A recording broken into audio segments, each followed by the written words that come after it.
Kia ora tātou, nau mai, haere mai, ki ta papi au ia, and welcome to our council meeting of Wednesday the 3rd of November 2021. Time flies, November. Right, councillors, welcome to the officers and those online. Look, the meeting is being recorded, is being live streamed via the City Council's YouTube channel with level 2 restrictions. I don't need to remind you about scanning in and mask wearing in the appropriate places. To the councillors online, welcome councillors Rachel Bowen, Orfei Mickelard and Councillor Vaughan Dennison. You look like, Vaughan, where's your background? I'm in a remote location, Mr. Mayor. I've down south, unfortunately, I had to attend a funeral, so I have on another device. Yeah. Thank you. Welcome. Look, health and safety requirements, we'll just pull those up. And well known to us, fire and emergency exits where the green signs are. Obviously, health and safety, it is a non-smoking facility. And unlike the event of an emergency, we will follow the committee administrator out to the appropriate assembly area in the square Te Marae o Hine, and again, unlike the event, a defibrillator is located at the front of house on the ground floor. Again, councillors, please speak clearly into your microphones, and for those online, if you could signal your intent of a question or a comment with the hand up, that'd be great, thank you. All right, we'll move into, before we get to apologies, just a couple of things of recent events. Of course, there was the race yesterday that stopped two nations, and I just want to make this comment about the Melbourne Cup. Yesterday it was won by Very Elegant, and the Mayor had a bet on that, and it went well. But it was trained by former Manawatu connection and Chris Waller, who's Australasia's top trainer. But in speaking to another bit of useless information, speaking to former councillor Adrian Broad this morning, 50 years, and of course he backed the same horse. 50 years ago to the day, yesterday, Palmerston North horse, Silver Knight, won the Melbourne Cup. Second recent event, and somewhat sad, is the passing of former IPU President Wayne Edwards late last week. I'll be representing the city at his funeral later this morning. Wayne contributed a huge amount to education in New Zealand, 29 plus years at Massey University and another decade at IPU, of which we had closer association with him. But he was a great ambassador for Palmerston North, and our condolences to his wife Judith and the family. So councillors, we'll now move to our order paper. And apologies, we have an apology from Councillor Harpiter and possibly myself for early departure, so we'll just make that official. I'll look to move that, seconded by the Deputy Mayor. No other apologies? Great, we will vote, please.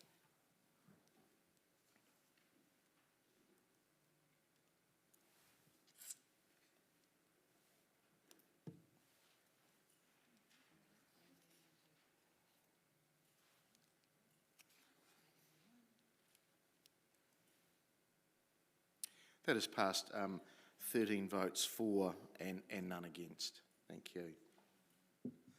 Right, notification of additional items. I don't have any. There's nothing from the floor. No. Declarations of interest. Councillor Johnson. Item 7. Okay, thank you.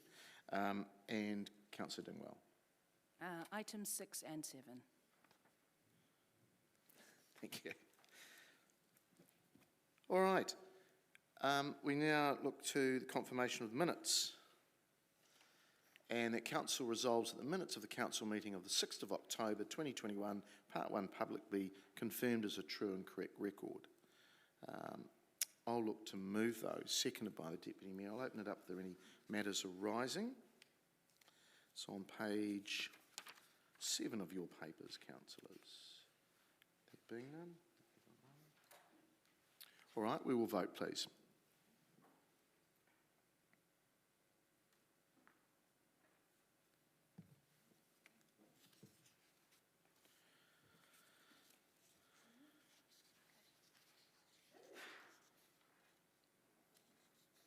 It has passed, 15 votes for, none against. Thank you. Right, we move through to our reports, the main part of our agenda. Number 5 is the annual meeting calendar 2022. That's page 13 of your papers. Councillors, there's a memo there from our governance manager, Hannah, and I'll give her a little bit of time to get there and we can let you speak to that.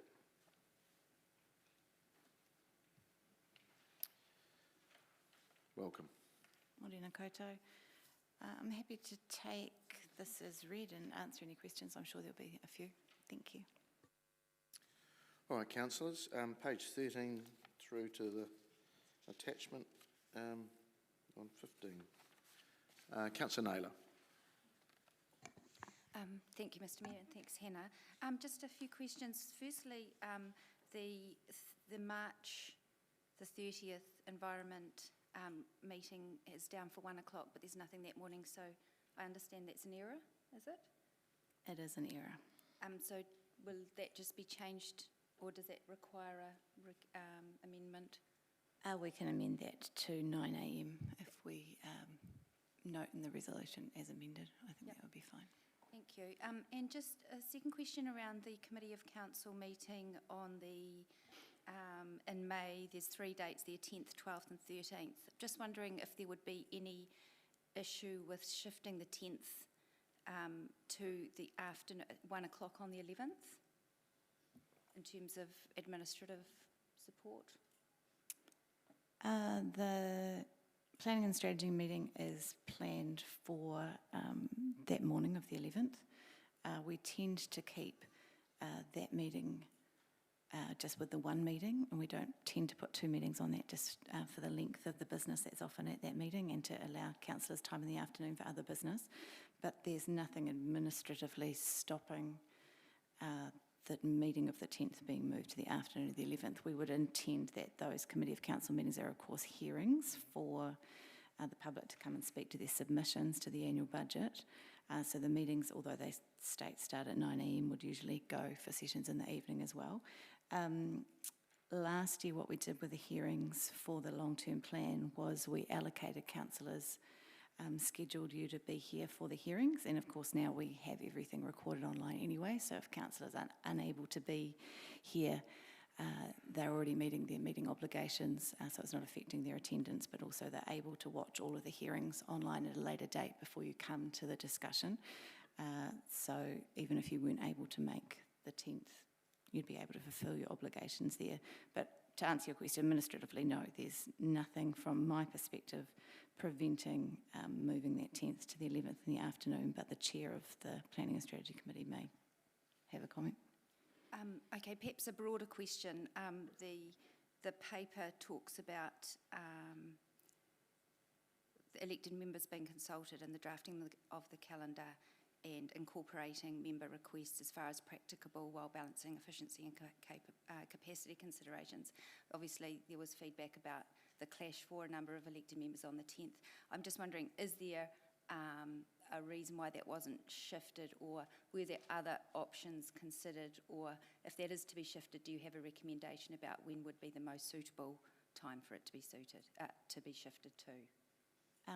Through you, Mr Mayor, as noted in the report, yes, certainly there was feedback, and as much as practicable, we did try and incorporate what we could. The option that I looked at was the 9th of May as an alternative rather than the 11th, and that was ruled out simply because of the turnaround of the phenomenal amount of administrative work that needs to be done when the submissions come in contacting all the submitters, etc., and being able to make sure that we meet our legislative deadlines and getting the agenda papers out on time. So the 9th was ruled out for that reason. Dates following the 13th were also ruled out for the reason that your next meeting's on the 26th, and it gives us 3 working days to be able to do all of the analysis that's provided to councillors for the deliberations. Thank you. So given what you've just said, if it was to be shifted, would the 11th be the most appropriate date? Yes, having ruled out the 9th and anything following the 13th, yes. Thank you. Just one final question, if that's okay, Mr Mayor. The calendar schedule for the infrastructure meetings and the finance and audit meetings are on different dates, and I think that might be different to how we've done things this year. I'm just wondering, was there any consideration of aligning those meetings, given that there is sometimes a little bit of crossover or overlap of content? Through Mr Mayor, you're correct, Councillor Naylor. This year we did align infrastructure and finance and audit for the first time. That was at the request of those 2 chairs for the reason you've outlined, that the content can often be aligned. But what we've found is the work schedule of finance and audit has just been so large this year that it has just been too complicated to have 2 meetings on that date. Okay, thank you, that's helpful. Councillor Johnson. Thanks, Mr Mayor. Thanks, Hannah. When it comes to organising the calendar of meetings for the year, can you tell me all of the things that you have to take into account when doing that planning? In all honesty, Councillor, it is an administrative nightmare. In my previous role, I have had to schedule a variety of classes and lecturers and all sorts of things into rooms and facilities, and it hasn't been as difficult as this. There are a lot of a lot of people that need to be in the room at one time, and there is a lot of work in the background that needs to happen before a meeting comes to a meeting as well. So we speak to all of the officers who are preparing the reports that are coming to this meeting to work out what are the appropriate dates. For example, for the Economic Development Committee, we need to look at when Statistics New Zealand releases their data. For the Arts, Culture and Heritage Committee, we need to look at when the CCOs can get their reports in and when the legislative deadlines are, for example. So we need to meet all of those requirements. Then we come to the chairs meeting and bring that there and have a discussion there. Also go out to the appointed members, because you have 5 appointed members at the moment who have different calendars to yourselves as well, so we need to meet their needs as well. So that's part of what we do. So given all that, I imagine it's quite difficult to meet the needs of an individual elected member who's got external work commitments? That's a difficult question to answer, Councillor. I understand that the reason for the desire for that meeting to be moved is that there are 3 members that it affects. Thank you.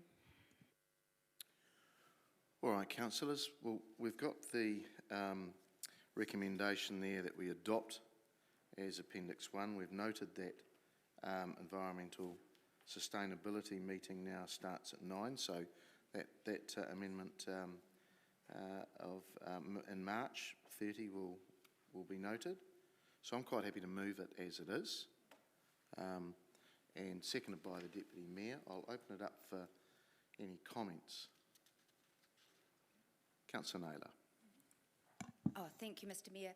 I'm very happy with the calendar, the majority of the calendar, and appreciate the work that's gone into putting this together. I would like to make a minor amendment, which is seconded by Councillor Dennison, to move the Committee of Council meeting on the 10th of May to the 11th of May at 1 o'clock, which would provide the 11th from 1 o'clock and perhaps incorporating the evening, if necessary, the 12th and 13th, those 2.5 days in a row for hearings. My reason for that is twofold.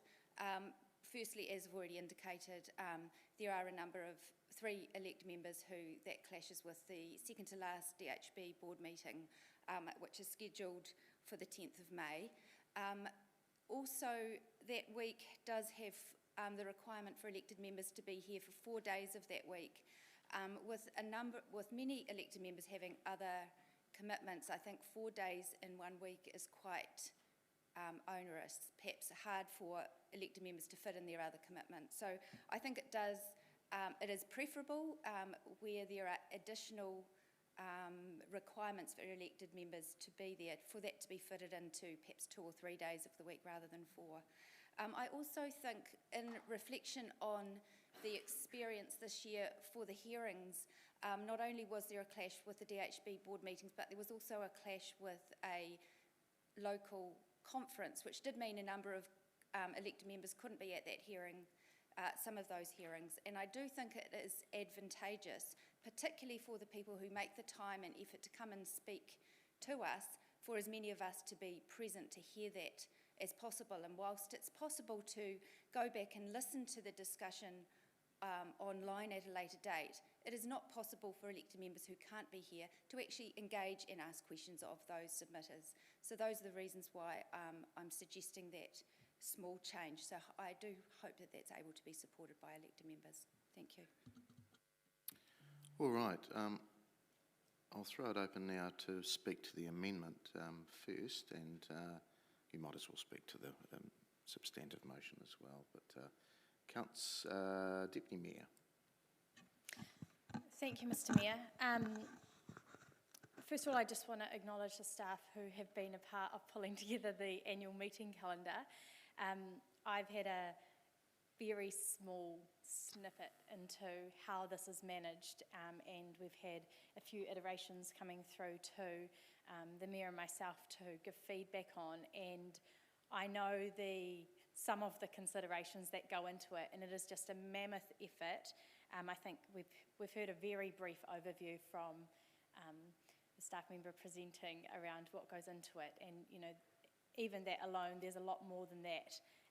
You may have noticed that we have put in an additional planning and strategy meeting for February next year, which wasn't on the original draft, and that comes down to timelines required for a bylaw to go live, a replacement bylaw, which then takes into account consultation, hearings, all sorts of things, reporting timeframes, and we're looking at that for, round about in the middle of next year, but that's how far back the dates are considered. So that's only one piece of what was considered around one of those meeting times. So with the amendment proposed, I'm going to oppose it because I don't believe that providing a last-minute comment into this is a good use of this entire process as a whole. Elected members have had an opportunity to feed in, as we've heard. Any feedback was considered, and actually I think appropriate recommendations have been made around how we shuffle the deck chairs to make all of this work. So a 11th hour amendment doesn't quite sit right with me. With the online streaming now, as it's been highlighted, we have the opportunity to go back and watch, and I was one of those elected members who attended the Economic Development Conference in the city earlier this year, which did clash with some of our hearings, and did go back and watch the hearings online. And whilst Councillor Naylor's correct that you don't always get an opportunity to ask questions if you're not there, even if you are here, I have sat here and felt the frustration of being in the queue, and presenters have used their entire time allocation, and so none of us have had a chance to ask any questions. I've been in the chair's seat where I have seen 7 or 8 elected members wanting to ask a question, and the presenter has decided to use their time to present rather than take questions, and so there are a number of us who are displaced from engaging at that level, and that we are just there to receive information. So actually I think it's not always an opportunity that is presented to ask questions at that time, and there's certainly no opportunity for comment during hearings. So I don't think that needs to be taken into account. I think that we also need to think about the fact that it's been highlighted that these hearings typically start at 9 and go into the evening. Now, I know from experience that there's been times where we've left this chamber at 9:30 at night.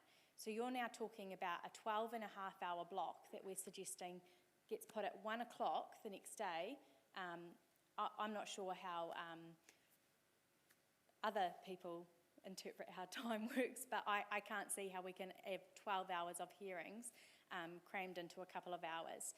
This is our opportunity once a year where we go out with our annual budget and engage with our community, invite feedback. I think we need to allow for the time that we are thinking it will take and ensure that we give adequate time and space for those hearings to happen, and I wouldn't want to be condensing anything at this stage while we don't actually know what the engagement is going to look like, what the demand for hearings is going to be. So I'm not interested in changing those times or condensing any of our proposed hearing time at this stage.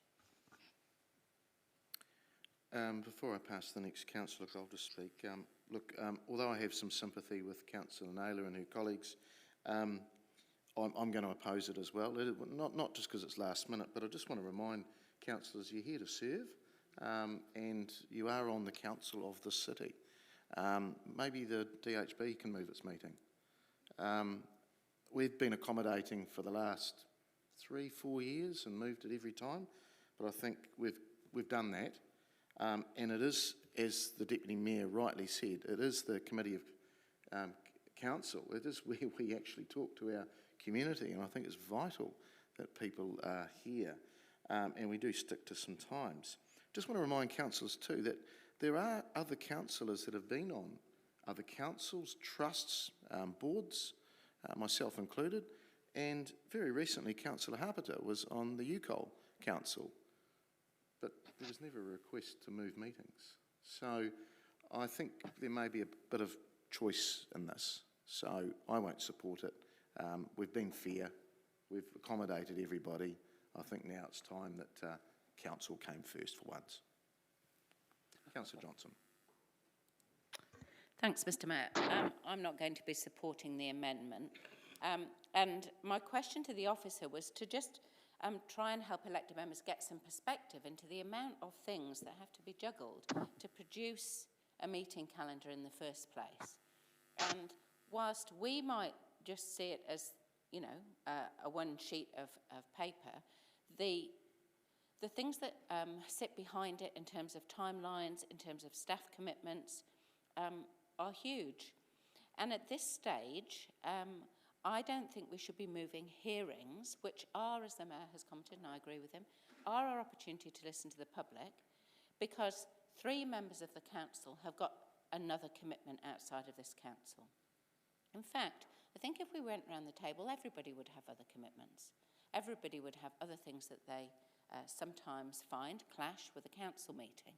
And at that point, it's down to that individual councillor to decide what the priority is and how they're going to manage it. And there are other councillors at the moment juggling quite substantial work commitments. But I don't see them putting up an amendment to get a meeting changed because they've got a work commitment. So I think it's the sort of territory that if we go into changing hearing dates because 3 elected members have got an external commitment, that will just be the start of it. There'll be other times when other elected members want to change something because they've got a commitment. And what we have to understand is that we're just a tiny little cog in a massive big wheel here. And if we change something on the piece of paper, it looks easy to change. It actually has big ramifications in the background. So I won't be supporting it. And in principle, I believe that the council meeting schedule should be arranged to accommodate primarily the public and secondarily staff and elected members last of all. Because let's face it, we are the people that have stood up and said we want to represent the community, and we have to be flexible in how we do that. So I won't be supporting the amendment, and I'm honestly a little bit frustrated with the number of times we've been asked to accommodate certain external commitments. Online, Councillor Dennison. Thank you, Mr Mayor. I'd too like to acknowledge the great job of the administration team to compile the calendar in the first place. I'm putting my name forward to second the amendment from Councillor Naylor for consideration. Twofold reasons. I also agree that the public should be considered in this primarily, and that Wednesdays is typically our meeting day of council, and the wider public generally accept that. As far as this being a last minute change, I completely disagree. The suggestion was put forward, like many other members had the opportunity. And yet, in this report, there's no real acknowledgement of the request or even a rationale why not. And so, therefore, we're putting it forward with some of the rationale why it was put forward originally. This is not just for 3 members of the DHB. This is for a wider reason. Many members in the past have promoted opportunities for the wider community to stand with council, knowing very well that there's a mix of reasons why they might be limited for having the hearing dates not to suit. Could be childcare, could be other profession commitments. So I don't think this is just for 3 members of the DHB. I'd also challenge the thought that this is not putting the city first. This is we want to be able to attend because we want to put the city first, and it's not like the DHB is just a little ad hoc project committee for some small project. The DHB is our biggest employer in the city, and health is the biggest issue that we have to face currently in COVID, let alone the reforms that are taking place that we're signing off on to transition the DHB Mid-Central into the national body. So there's staff that need assurance in that space, let alone the wider public having confidence that the board have the governance issues covered clearly. So I disagree, because equally I take the city's issues important, and particularly the issues of its city's future, which the LTP hearings focus on. So I dispute that challenge. The other thing is around being rigid and having some flexibility. I tell you what, this is not the first time that's brought up in any term. We haven't always changed the dates for DHB members, and the flexibility point, I'm kind of wondering why everyone's so stuck in their positions of being not open to changing one session time. So I acknowledge the administration. I don't see this as being a last-minute change. I think this is for the public, equally for members and their flexibility with the other roles and responsibilities they have to try and accommodate. And absolutely, it's about putting the city first. And so, therefore, I would ask councillors to consider being open to moving that meeting to Wednesday, which is typically a meeting day of council. Thank you. Thanks, Mr. Mayor. Thank you, Councillor. Back to you, Councillor Naylor, for right of reply. Thank you. I won't repeat my initial comments, and also and I obviously endorse the comments that Councillor Dennison has made. I think in particular the importance of health to our city should be made a priority by elected members around the table, particularly in the current environment. And I would be very disappointed if elected members did not see that as a worthwhile factor to consider. There have been a number of statements that have been made that are not correct. The Mayor said that we've moved it every time. That's not correct. We did not move it this year. And part of the reason why I've proposed to move it for next year is that I didn't believe that the fact that we didn't move it this year actually worked particularly well in terms of the turnout for our hearings. In terms of the comments made about it being a last-minute comment and an 11th hour amendment, I think we need to remind ourselves of the decision-making process of council. This is the first hour that we've had a chance to make a decision about this. This is an elected member's decision. Yes, there's been a process of consultation for the administrative staff to seek our views, and I did participate actively in that process and put my views in. This is the first hour that this council gets to make this decision, so it's not an 11th hour decision, it's a first hour decision if you want to put it, if you want to think of it in that way. So I would urge you to consider the bigger picture here and urge you to support this amendment. Thank you. Thank you, Councillor. Right, we will vote on the amendment first, which is up on the screen.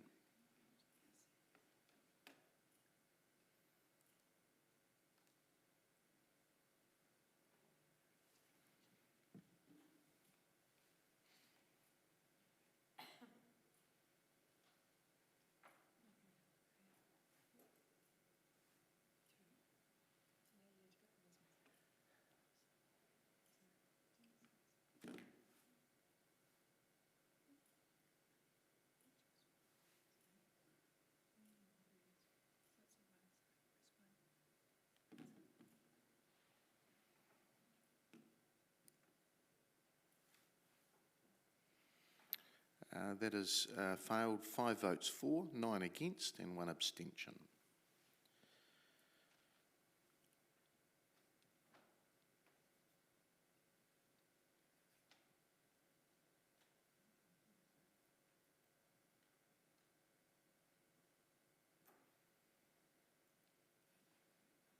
Okay, we now go back to the original motion, the substantive. Get that up, please.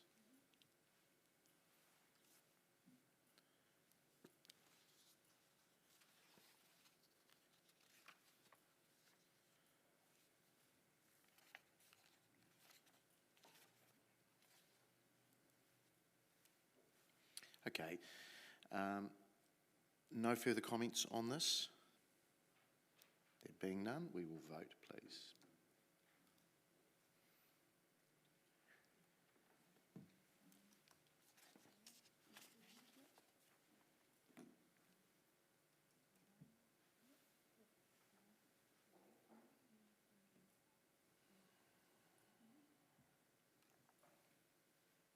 Passed, 15 votes for, none against. Thank you. Right, we move to our next agenda item, which is around number 6, which around appointment is Zone 3, Local Government New Zealand Representative. There's a memo there on page 17 from Hannah, our Governance Manager. Welcome again, Hannah. I'm happy to take this as read, Mr. Mayor. Thank you, and it's around Council adopting recommendation to appoint Councillor Dingwall as one of the city's representatives to the LGNZ Zone 3 group for the remainder of our term. No questions there of the officer? No, thank you, Hannah. I'll look to move it, seconded by the Deputy Mayor. I'll open it up for any comments. I think it's important, especially as we go into such an interesting time with reforms around local government, that we have a full quota of people attending where possible. So ask you to support this. Thank you. No other comments? We will vote.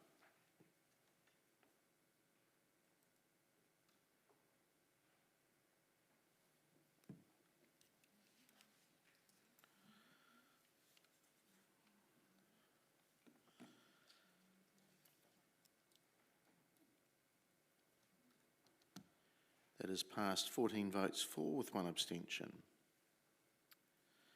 Right.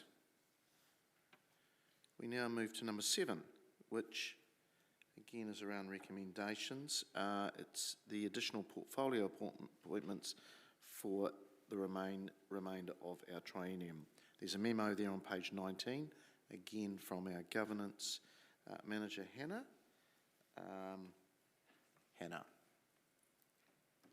I don't have any further comments. Right.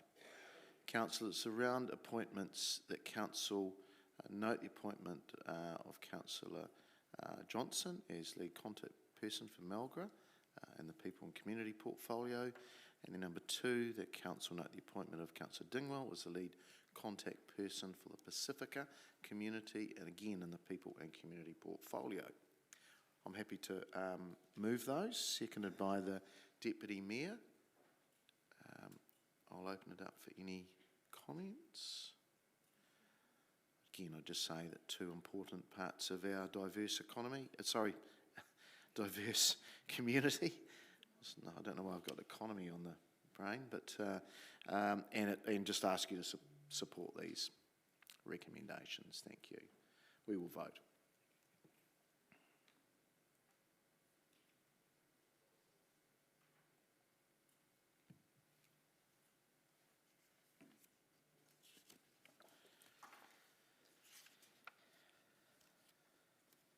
That has passed, 13 votes for and 2 abstentions. Thank you. Right, number 8 is our our council work schedule, page 21 and 22, I believe.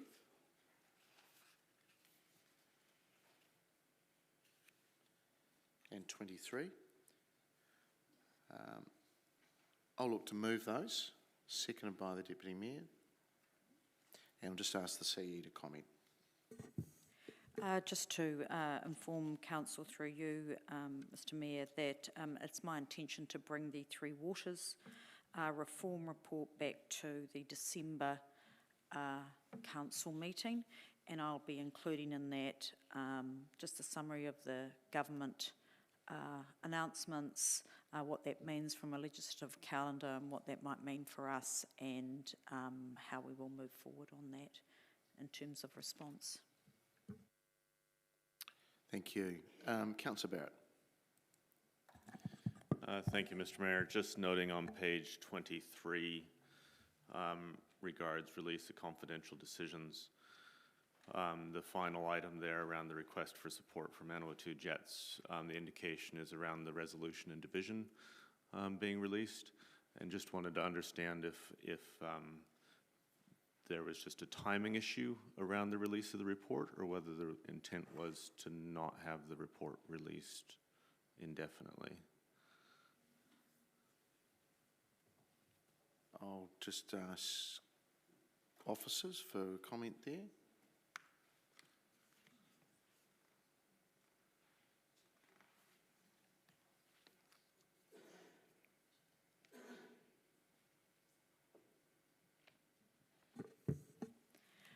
It's a very good question, Councillor Barrett, and I will follow that up. Just a minute, I'm just having Chris, our Chief Customer Officer, wishing to make a brief comment.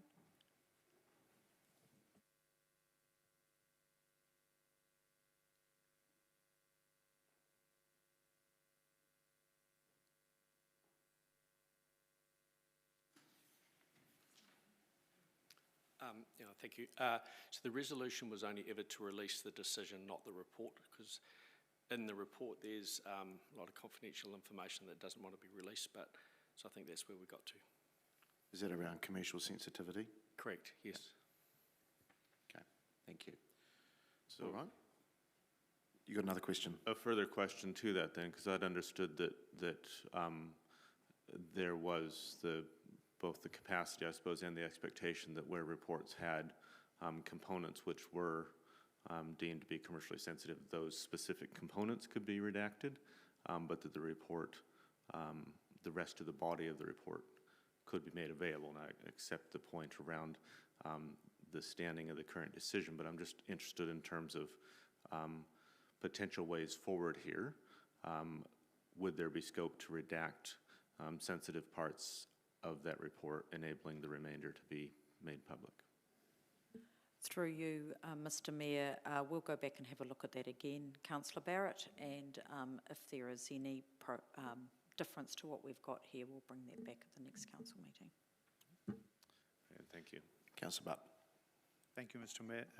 Just a small correction. If CEDA haven't changed their name, on page 22 it says Central Economic Development Association.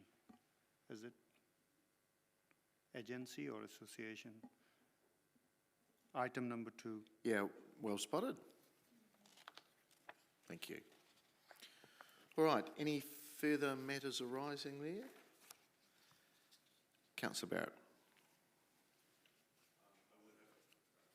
Would have a brief comment if we're moving to comment, just to, yeah. Thank you, and just wanted to express appreciation to the Chief Executive for looking into that particular decision and potential release of further information around that.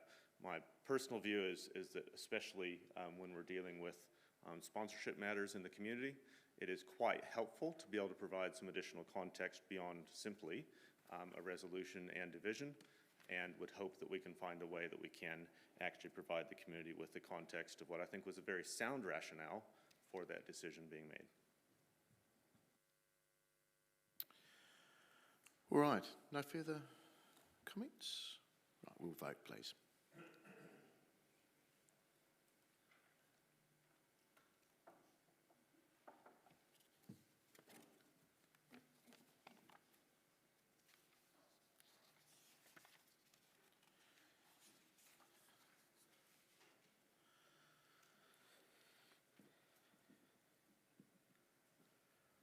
The That's passed 15 votes for, none against. Thank you.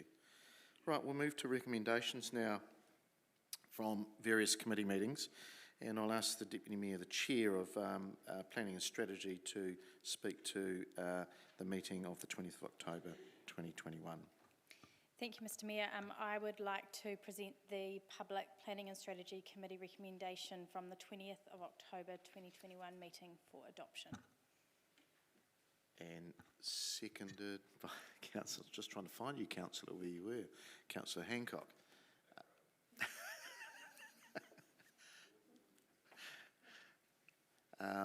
So that's moved by the Chair, Deputy Mayor, seconded by Councillor Hancock. Any matters arising? There being none, we will vote, please.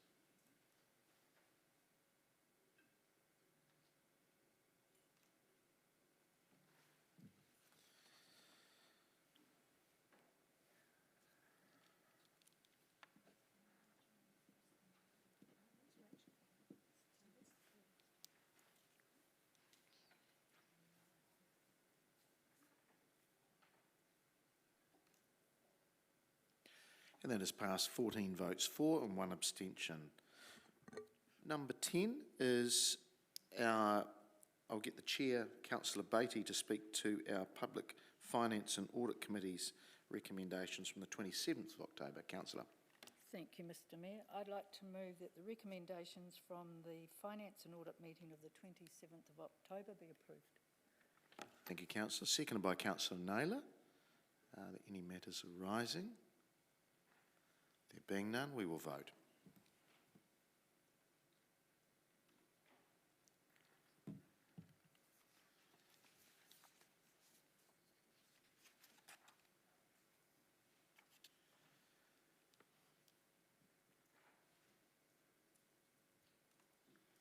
That has passed 14 votes for, 1 abstention. Thank you, councillors. We now will move into part 2. So number 11, excluding the public, that council resolves that the public be excluded. I look to move that, seconded by the Deputy Mayor. No comments or questions to that. We will vote, please. Councillor Barrett. Sorry, it looks like I was still in the queue before. I did want to make a brief comment. You're not in the queue, but anyway, you can. Thanks. It was just I had not been cleared in the queue from last time. Just wanted to briefly comment around the Part 2 matters related to the upcoming election. My personal view around this is that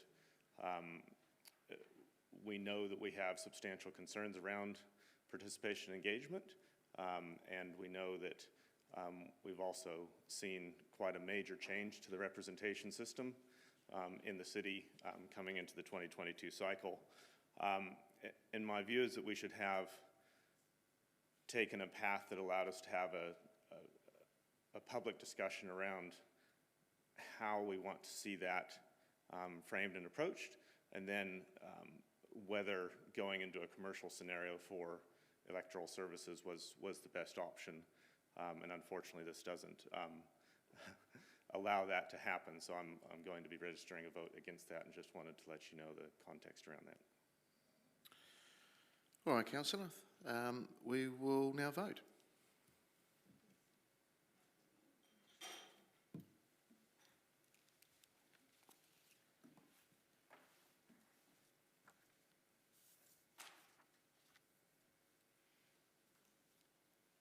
And it has passed 13 votes for and 2 against. I'll just give officers time.